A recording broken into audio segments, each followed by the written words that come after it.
Wow, it's been a long time since I made a live, and we are here today. I'm very excited to be back. So, I wanted to be back with a live and, of course, talking about money. So, Happy New Year, happy 2025. Are we what? February 17th? How did that happen? It was so quick. And I hope that you goddesses are doing amazing, are having so far an amazing year, that you are accomplishing your goals, staying focused, because right, February, March, that's when we tend to get off track because we've been on the track for almost 2 months. So just a reminder that hey, goals are goals and we're here to accomplish them. So today, as the video says, we're going to be talking about wealthy women and what makes a wealthy woman set apart from the rest, and how rich and wealthy women think differently. Have you ever wondered that? Have you ever wondered that? Like, what are these women doing differently? What is this girl doing differently? What are these wealthy women, rich women doing differently than the rest? So, what is that set them apart, right? Like, it's not just luck. Many people think, oh, they were just born into the right family, or she just married a rich guy, or that's because she's cute, so they give her that job, and people think it's luck. But honestly, what really set these women apart are their habits, definitely most important, their mindset, and the way they approach wealth, the way they see wealth, the way they relate to money, their relationship to money. So that's what truly sets them apart and open new opportunities for them to have this life. So it's not just luck, like people think, like, oh, she's just wealthy because what? That's why, because of their mindset, their financial habits, their life in general habits, and the way they approach wealth, the way they see money, and how they see money. So today we're going to talk about that and why is it important. Because money is not just about numbers and a number in a bank account or accomplishing a goal, like this number in my goal is my goal for my money. But it's important because if you want to manifest and attract and create and manage, right? Because when we attract something, when we manifest something, now we have to manage it. Ha! That's the tricky part. You want all these millions, but you don't know how to manage. Well, today we're going to learn what are some of the things that separate wealthy women, rich women from the rest. So if you love all of this content, I welcome you. This video will be added to the new podcast called Energetics of Money for Women. And this will be one of the episodes of, if you're watching, thank you. And if you caught it live, thank you as well. And like this video, share it to a wealthy woman, share it to someone that wants to be wealthy, like your girlfriend and stuff. So number one, I have my notes here. My husband got me this beautiful tablet and he's like, it's time you get a tablet. And I'm like, already have so many devices to manage. But here we are. Number one, and I always put this as my number one because wealth is a mindset first. Many people think that you are going to be wealthy until the actual number is in your bank account or until you reach certain assets in your portfolio. Yes, that's like a synonym of wealth, right? Like, yeah, if you're wealthy, if you have assets that generate money, not just rich. But many people think that being rich is being wealthy. No, there is a huge difference between being rich and being actually wealthy. So wealth starts inside first. It's a mindset first. I will say that wealth it's 90%, if not 95%, of your subconscious, of your habits, of the way that you see money, of the way that you relate to money. So wealthy women just not focus on making the tangible money, on making money. They focus on thinking like a wealthy person. Have you ever heard, it's very famous now, like you have to be wealthy first before you become wealthy? That is absolutely true. I stand by it because it's true. Because wealthy women will believe that money is abundant, it's not scarce. But it starts inside you first. When you start thinking about that money is abundant, that you have opportunities, that there is enough for everyone, that money circulates, and if I pay, if I invest, is going to come around and bring their friends over. Hey, money, bring your friends over. So wealthy women focus on that first. They focus on mindset first. And once your mindset is right, once your mindset is clear and focus in making, you know, like your mindset strong around money, healing your wounds when it comes to money, then you can go and do the aligned action to generate money, and then that's where magic happens. But if you don't have the container, if you don't have the mentality, the vessel, the capacity to hold money, to grow money, and to manage money, then once it comes, it's just gonna bounce out. It's gonna be like a ping pong ball, right? It comes in and bounces off, leaves, because there is no room here. That you don't have that room in your capacity, in your nervous system, your consciousness to deal with that. So that's number one. So some of the common things that you can start shifting when these wealth mindset first is, instead of like thinking I can't afford these, this is a very basic example but simple and efficient, you can reframe in how can I create more wealth to afford these. Do you see the reframe? Do you see thinking in abundance instead? When you say I can't afford that, that is too expensive, I can't invest in that, then you can say and reframe it to how can I create more wealth to afford that. It's just a concept, a way different concept and reframe in mentality to see money and think about the things and purchases that you want to make. And instead of let's say that you want to invest, and then many women say, this happens to many women, they say I'm not good with money, my husband is the one who manages that, I'm not good with money. But you can always say, I'm learning to master money, I'm learning how to invest. In my case, my new adventure is trading. I've been doing it for 3 months and a half. Girl, I'm a day trader now. What? That's news. But you know, I love everything that has to do with money. And I feel that if I invest more in more other things that I already currently do, I can be better mentor and teacher and coach to talk about money and help women in their wealth creation life. So when you say I'm not good with money, do you see that you're already canceling yourself? You're already affirming that you are not good with money, and money's gonna be like, girl, you don't know how to treat me, girl, bye. Just like you tell the boys that they say I'm not good with women, I'm not romantic, are you gonna go there? No, right? You're gonna be like, thank you for telling me, no thank you, bye, next.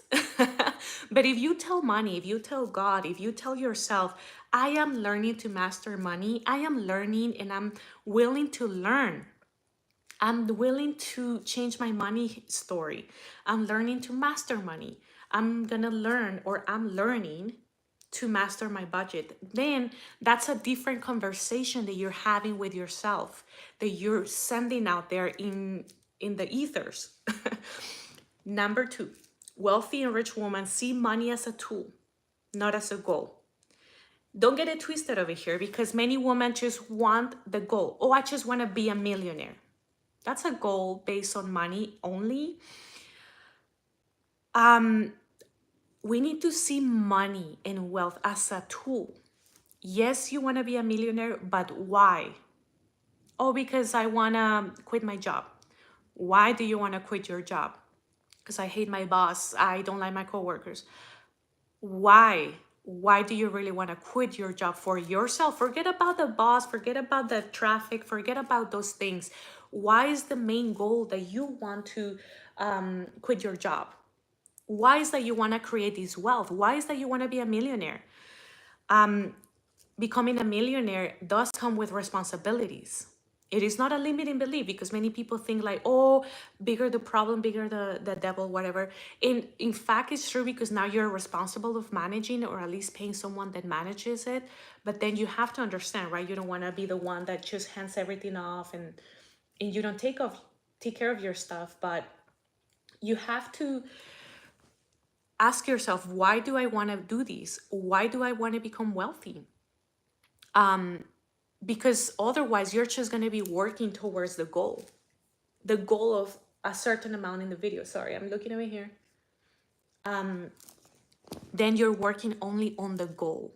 right? Like on the goal of having a certain number in your bank account, but you're not working on helping people. Do you want to give back? Do you want to create financial freedom? Do you want to start working on having a generational wealth or security for your family and your kids? Or do you want to become wealthy because you want new opportunities or give opportunities to other women, other kids, your family members? So also, wealthy women not just think about short-term success or short-term like gratification, right? Like instant gratification or short-term expenses. Like, oh, I want to make this money so I can go buy this thing. No, wealthy women, that's why they're wealthy, because they think in long term. They think about investments and putting investment money into assets that are going to generate wealth for long term periods of time. And trust me, this is a hard concept to grasp, because in a world that it's telling us every day that we have to buy the next thing, buy the next gadget, buy the next shoe and new trendy clothes every 2 weeks. Don't get me wrong, I love all of that. But at the same time, when we started to remodel properties, buy commercial properties, and now I'm doing day trading, all of that money that I'm investing in day trading that we put back into our properties back in California, it is many families depend on us. And if I think only in short-term gratification and I can go, of course, buy 5 Chanel bags right now. Should I? No. I'm putting it into investing so I can grow it. So when I want to buy those things, it's just like taking un pelito del gato, como mi mamá decía, quitarle un pelo al gato. Like nothing, right? Like just taking a hair out of a cat. That's how wealth is, right? Like it shouldn't hurt your finances. If you're living paycheck to paycheck and you want to make money just for the next hit, the next expense that makes you happy for a week and then you wind the next high, that's what separates wealthy and rich women from the rest. They think in long term. And this is hard because, as I say, we're trained, our eyes are trained to focus on the next thing, the next thing, the next thing. And building wealth is not sexy. Trust me, like putting a lot of money into properties like we did, it was hard to watch. It was hard to pay, trust me. But this is why I think I was very motivated to do this money series. I started 3 years ago. 3 years ago, it was when my daughter was born that I started talking about money. 3 years ago, I started talking it in Spanish because I saw something and I'm like, hey, if I help women share my story, share what I'm doing, and talk about these, we all can be a bunch of wealthy girls. Hello, this world needs more wealthy women with good intentions. So start seeing money as a tool. That was number 2, right? Like wealthy women see money as a tool, not as a goal. Instead of making it a goal, like I want $1 million so I can buy a condo somewhere, see it as a tool that is going to help you build for your future generations, give you opportunities. And because you have opportunities, you give opportunities to other people and start thinking long term. All the investors, they see the long-term return, not instant gratification. And trust me, it pays well. It pays well. And maybe it's going to pay well in 2 years, but in 2 years, you're going to be so grateful that you sacrificed some Zara bags and some Sephora bags for some investment that you did. And now you can go buy your $500 Sephora bag. Girl, life is good. So number 3, wealthy women embrace risk and opportunity. Because a lot of people fear risk, right? Like the fear of financial risk is so scary to put $1,000 into an investment, into crypto, $5,000 into the day trading, $15,000 down for, like, I don't know, a piece of land, 30,000 for the down payment of a rental property, plus like the remodeling. All of that is risk. Absolutely risky. Yes, but if you don't do it because you are fearful, then you're missing out on the opportunity to grow wealth and having financial freedom and like become wealthy, right? Like I see a lot of people, they get paralyzed because they have fear. fear, and then the inaction gets them stuck in the same job, in the same situation, in the same circumstance financially, because they don't want to risk it. And I feel like to reframe these, you have to start thinking in abundance. Fear comes from scarcity, right? There is always two governing forces in the world, and it's love and fear. And then under those two, a lot of emotions come, right? Like scarcity is under the umbrella of fear of losing your money, fear that is not going to come back. A lot of people that I talk about, that I talk with, they're like, oh no, I cannot invest. What if I lose all my money? Yes, and what if you make a lot of money? There is always multiple options, multiple results that you can get out of one opportunity if you take that risk. And if you lose all that money, then you gain experience. I remember when I quit my corporate job, the last check, I put it into Polkis, like my brand, and I bought like a lot of like machines and things to design my hoodies and t-shirts that I still have some boxes saved in the storage. But I threw it all. I put my check and I'm like, you know what? If we lost this check, I'm willing to lose it and I'm gonna risk it all. I'm gonna go all in. De una, así, pa, para adentro. And it was a good return. I didn't sell all of it, of course, but it made me more confident. It shaped my brand. It made me find the way, the things that I want to do now. And it made me more comfortable speaking in camera and designing and doing like a budget for products and an inventory and hiring vendors and all of that. So it gave me a lot of experience.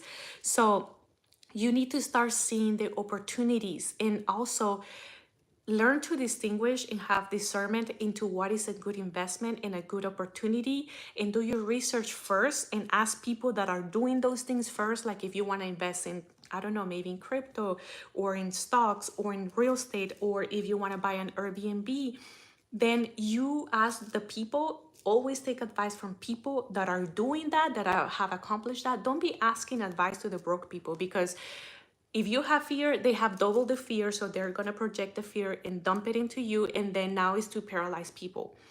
Wealthy women are not doing that. They ask other wealthy women, other wealthy individuals, mentors, books. They pay for financial advice or for legal advice. They pay for that advice. So risk of opportunity. Okay, I'm reading my notes, ladies. Okay, now we're gonna talk about the wealthy woman invest before they spend.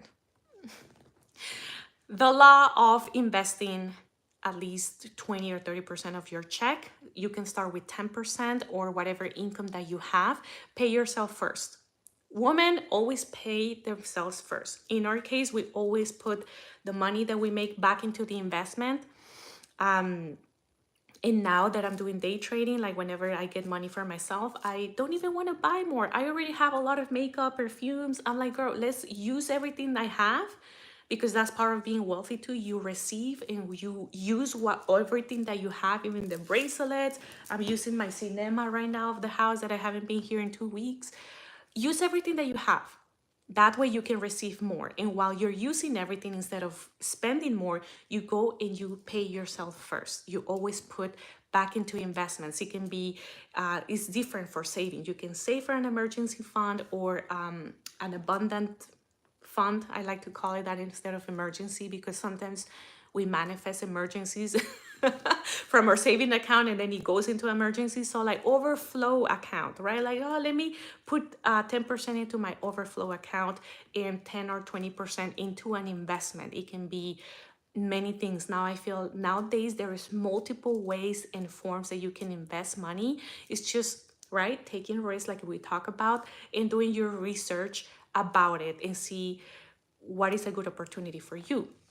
But wealthy women we always put the money back into working for us, investing in new skills, investing in new knowledge, investing in new opportunities, investing in different type of things that are going to pay us back, that are assets, not liabilities, because many people get this twisted. They think that liabilities are making you wealthy, or that a liability that asset is a car, and a car is not an asset unless you're using it to drive it for you Uber or making deliveries with it and it's making you money. Otherwise, if it only takes money from your bank account, it is a liability. So I gotta be smart with that also. And another thing that wealthy and rich women do that sets them apart from the rest is that we prioritize multiple incomes, or multiple streams of income.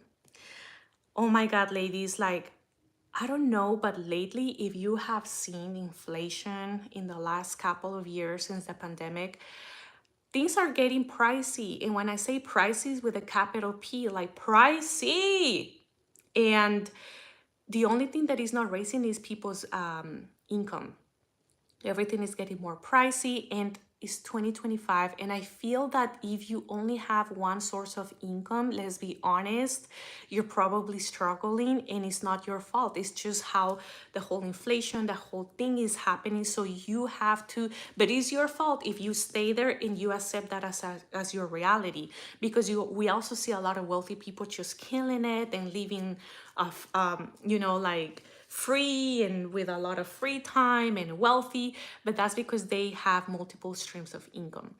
I feel like now you at least need 4 to 7 income streams because life is getting pricey, and that way you can still growing, right? Like if you increase your income streams, so you can either do if you don't have any big money to invest. Some of the questions I get sometimes are, well, how can I get into rental properties if I don't have like 30K to start with? Like, that's a lot of money.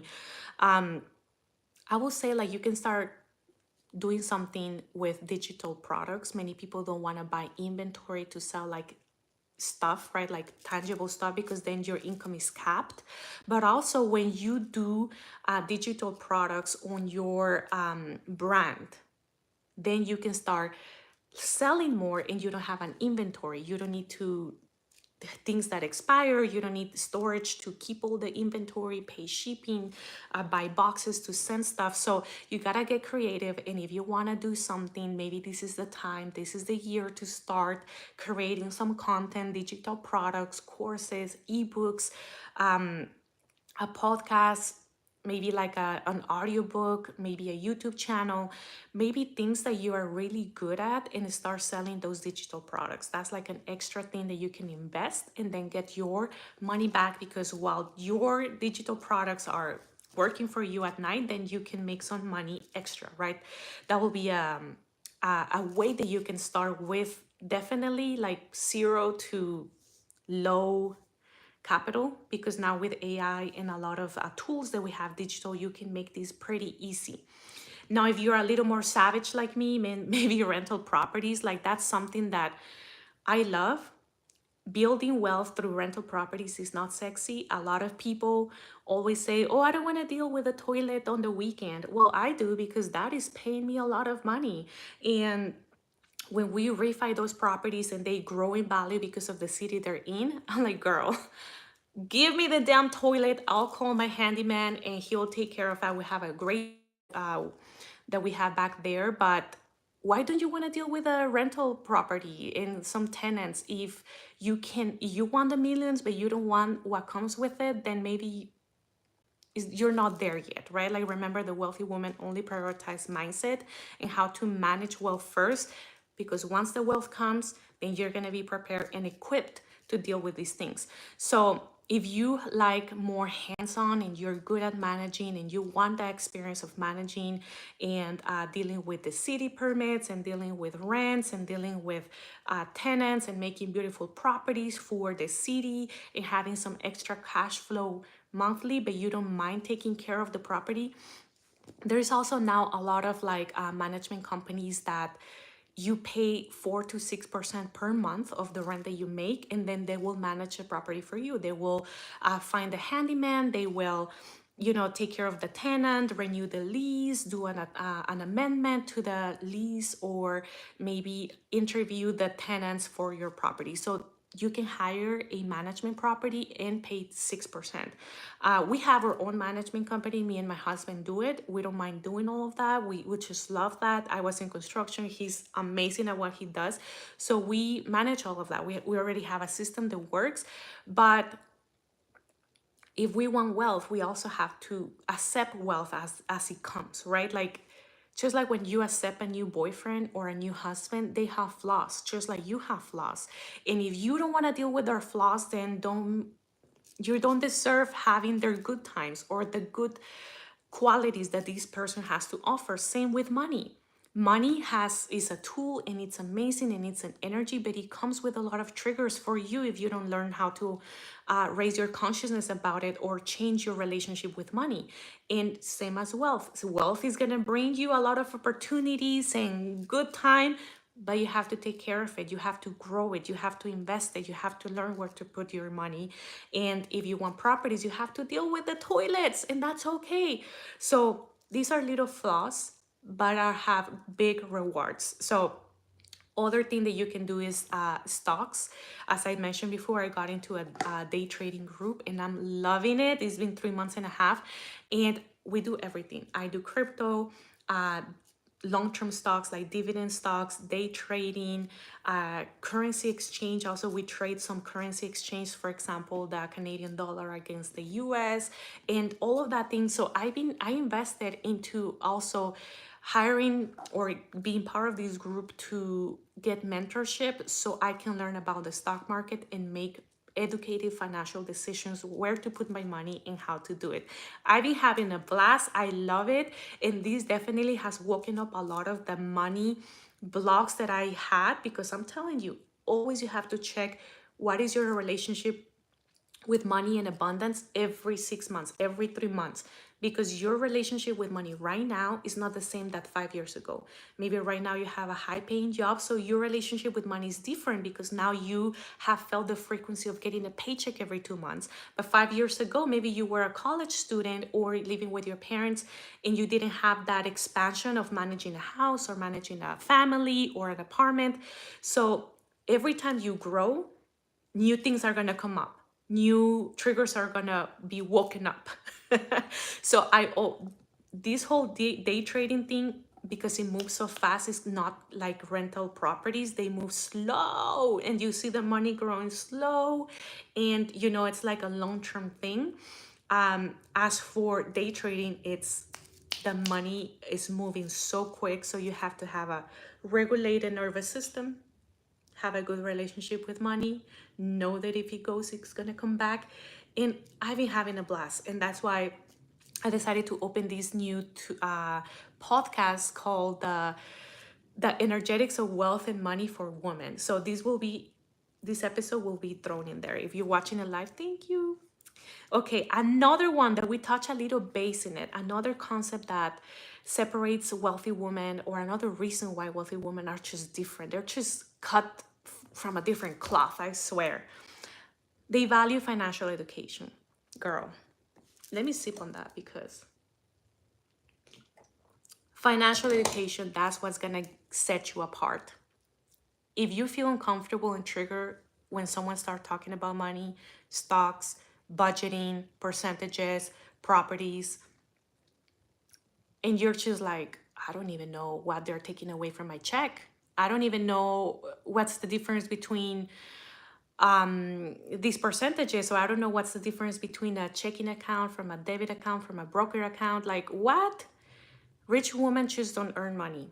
Earning money is just one pillar, one part of the whole concept of wealth. They learn how to manage it and grow it. And to do that, they need financial education. And this is just a life university. It's not like you're going to go to college and know it all, or read 3 books and know it all, or ask a few questions to your CP, ¿cómo se dice? The accountant, or your lawyer, or some financial advisor, and you're done. No, this is constant learning and growing, because until today, I started my whole financial education journey, I want to say 5 years and a half ago. And I got so fascinated by it, and there is no day that I don't learn anything new. And now when I teach, I do this also for me.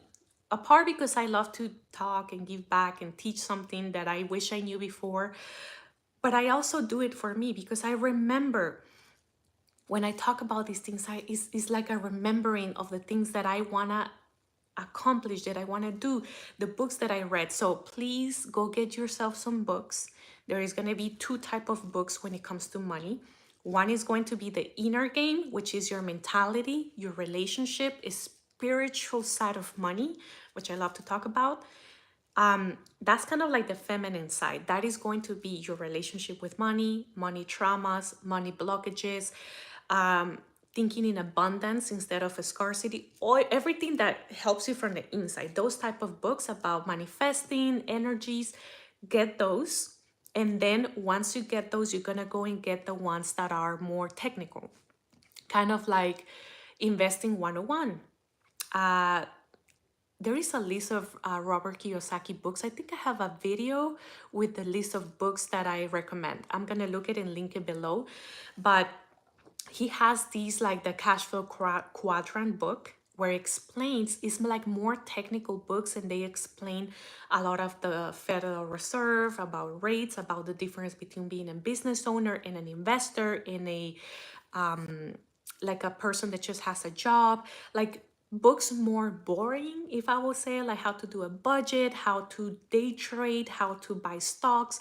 These are like tangible action, right? Like you're gonna go and they teach you how to do it, the action. So when you buy a money book, you can start differentiate if they're going to help your inner game or your outer game. And I love both, because if you only listen technical books, you're just going to get bored, because they're accounting books, books about investing, and you're like, well, okay, like you tell me how to buy a rental property or buy a stock, but where am I going to get the money? Then you get all triggered and you don't act. But if you fix your inner first, then you're gonna feel inspired, and then you're gonna go and learn about the technical side. So it's two. I always teach like there is two sides. So wealthy woman, always prioritize financial education. There is like the number one thing. If you don't have financial literacy, you're not gonna learn how to discern good opportunities or good investments, or you're just always gonna be triggered when someone brings the topic of money up, and you're just gonna freeze and ignore it and change the conversation and start talking about, oh, I love your outfit, tell me about it. Girl, stop it. Take a picture, search it later, talk about money. Be in those conversations, find people that are not scared of talking about money around you, so you can openly talk about it, and you can feel safe around these people that are more comfortable. Ask questions, listen to financial podcasts, continue to educate yourself, because that is going to open a lot of opportunities for you. And lastly, ladies, is your surroundings. Find a group of people. I don't know, maybe on Facebook you can find some groups nearby, or some community online, or friends that you see that they are doing a great business. Go hang out with them, ask some questions, be like, hey, I also want to start a business, but what are some of the things that you wish you knew before? I want to buy these products, what do you recommend? Like, ask questions and find these individuals. So especially if they're women, like, come on, in womanhood we have like a different ceiling that we need to break. Especially if you're Latina. Hello, my friend. Uno que viene a este país, type of one in the chat, ladies, if you are Latinas, because if you are an immigrant in this country, or if you come from immigrant parents, then you know the struggle when it comes to creating wealth and money in the US is a whole different type of monster. And that's why we need to get financially literate and more comfortable talking about money, and finding these people, the right people that are going to help you do it, the right friendships that are going to help you do it, so you can be the one. You can be the one that breaks all those cycles, the one that creates better opportunities for your grandchildren, your kids, your pets, yourself, whatever it is that you want to take care of. So do that. And lastly, ladies, is having financial goals. Like, have some clear goals. Like, as I say, just don't have this goal of, I want to be a millionaire. Yeah, but becoming a millionaire has like a lot of like little goals inside of the million, and a million is that is, a million is just a million.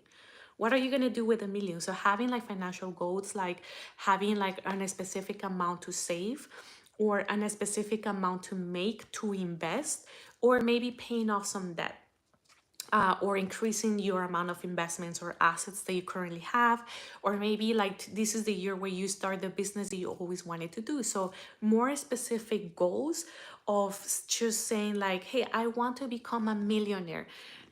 Yes, you do. Yes, you will. I'm rooting for you. And at the same time, where is the goals? Like the goal of more specific goals, like, hey, I'm gonna first make my $1,000. If you're like, hey, first I'm gonna make $1,000 and start expanding your wealth container, I'm gonna make a video about wealth container, or I'm gonna make my first 10K, right? Like that's like a goal. Oh, the Mayati RR, the Mayanti. Qué bonito nombre. I am Latina. Hey! Latinas in the house. I love that. I am from Guatemala, born and raised. I moved here when I was 15. And sometimes when I watch my own videos, I'm like, I can't believe you took the bold move to talk about these things. And this is why, because other Latinas we need to get together and do this. And if you're not Latina, you're always welcome here. This is for women. So thank you for watching, ladies.